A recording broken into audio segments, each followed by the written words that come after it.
Hi అండి, అందరూ ఎలా ఉన్నారు? అందరూ బాగుండాలి, అందరూ నేను ఉండాలి. Welcome back to my channel. ఈరోజు నేను చూపించే రెసిపీ వచ్చేసి ఫిష్ కర్రీ అండి. అదేనండి, చేపల ఇగురు. సో అస్తమాట్లు చేపల పులుసు ఏం తింటామని ఈరోజైతే ఫిష్ కర్రీ చేశాను. సో ఫస్ట్ అయితే బాండి పెట్టుకుని ఆయిల్ వేసుకున్నానండి. ఆయిల్లో ఫిష్ అయితే జస్ట్ అలా ఫ్రై చేసి తీసామా అన్నట్టుగా ఫ్రై చేసి తీసుకోవాలి, టేస్ట్ బాగుంటుంది కాబట్టి. సో ఇదే బాండిలో ఇంకొంచెం ఆయిల్ వేసుకుని మసాలా ప్రిపేర్ చేసుకోవాలండి. మసాలా అంటే పెద్ద ఇంగ్రీడియంట్స్ కాదు. పెద్ద సైజ్ ఆనియన్, ఒక టమాటో, 2 మిర్చి, చిన్న లవంగాలు 2, అలాగే చిన్న చెక్క, కొంచెం ధనియాలు, కొంచెం జీలకర్ర, కొంచెం నువ్వులు, అంతేనండి. డైలీ వండుకున్నట్టుగానే నేను ఈ కర్రీ అయితే మీకు చాలా ఈజీ ప్రొసెసర్లో చూపిస్తున్నాను. సో నాకు వంట రాదు అని అనుకున్న వాళ్ళకి ఎప్పుడు వంట రాదండి, ట్రై చేయండి, డెఫినెట్లీ వచ్చేస్తుంది. ఎందుకంటే వంట నేర్చుకున్నామని అంటే ఒక్క వంట వచ్చిందని అంటే ఆల్మోస్ట్ అన్ని వంటలు వచ్చినట్టే. సో అది క్వాంటిటీ అనేది తెలియాలి అంతే, ఎంత సాల్ట్ వేయాలి, ఎంత కారం వేయాలి అనేది. సో ఫస్ట్ అయితే తీసుకున్న దాంట్లో మనం ఫ్రై చేసేసుకున్నాం కదండి, దీంట్లోనే కొంచెం కరివేపాకు, అలాగే దీంట్లోనే కొంచెం ఉప్పు, కొంచెం కారం, అలాగే కొంచెం అల్లం వెల్లుల్లి పేస్ట్ కూడా యాడ్ చేసుకుని బాగా ఫ్రై అవనివ్వాలి. ఆ మసాలా పచ్చి స్మెల్ అంతా పోయేంత వరకు.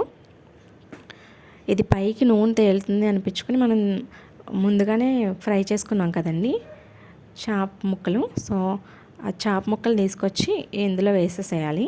ఇందులో వేసేసుకుని ఫస్ట్ మనం కలిపేసేయచ్చు గరిటెతోటి.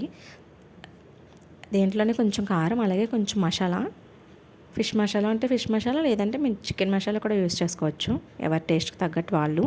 సో దేంట్లోనే కొద్దిగా ఎక్కువ వాటర్ వేయకూడదండి. నేను చేసేది పులుసు కాదు, గ్రేవీ కర్రీ కాబట్టి ఒక 1/2 గ్లాస్ వాటర్ అయితే సరిపోతుంది. సో మూత పెట్టేసుకుని కొద్దిసేపు మగ్గనిద్దాము. ఇదిగోనండి, ఫిష్ అయితే త్వరగా కుక్ అయిపోతుంది, ఒక 5 to 8 minutes అయితే సరిపోతుంది.